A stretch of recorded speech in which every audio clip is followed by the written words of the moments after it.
অসম আৰক্ষীৰ শীৰ্ষ পৰ্যায়ত ব্যাপক ৰদবদল গুৱাহাটী মহানগৰৰ নতুন আৰক্ষী আয়ুক্ত নিযুক্ত পাৰ্থ সাৰথী মহন্তক মহানগৰ আৰক্ষীৰ আয়ুক্তৰ দায়িত্ব এছটিএফৰ আইজিপি পদতো থাকিব পাৰ্থ সাৰথী মহন্ত পূৰ্বৰ চিপি দিগন্ত বৰাক এছবিৰ আইজিপি পদলৈ বদলি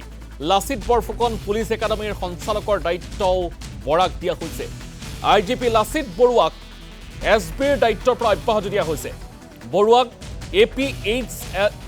এপিএইচচিএলৰ পৰিচালন সঞ্চালকৰ দায়িত্ব প্ৰদান কৰা হৈছে আইজিপি প্ৰশান্ত কুমাৰ ভূঞাক অসম আৰক্ষীৰ প্ৰশাসনিক বিভাগৰ দায়িত্ব প্ৰদান কৰা হৈছে আইজিপি বিবেক ৰাজ সিঙক বিটিএডিৰ এআইজিপিৰ অতিৰিক্ত দায়িত্ব দিয়া হৈছে আইজিপি অখিলেশ কুমাৰ সিঙক আইন শৃংখলা বিভাগৰ দায়িত্ব অৰ্পণ কৰা হৈছে আমি পুনৰবাৰ জনাব বিচাৰিছোঁ প্ৰশাসনিক ক্ষেত্ৰত ব্যাপক ৰদবদল হোৱা পৰিলক্ষিত হৈছে অসম আৰক্ষীৰ শীৰ্ষ পৰ্যায়ত ব্যাপক ৰদবদল হৈছে গুৱাহাটী মহানগৰৰ নতুন আৰক্ষী আয়ুক্ত এতিয়াৰ পৰা পাৰ্থ সাৰথী মহন্ত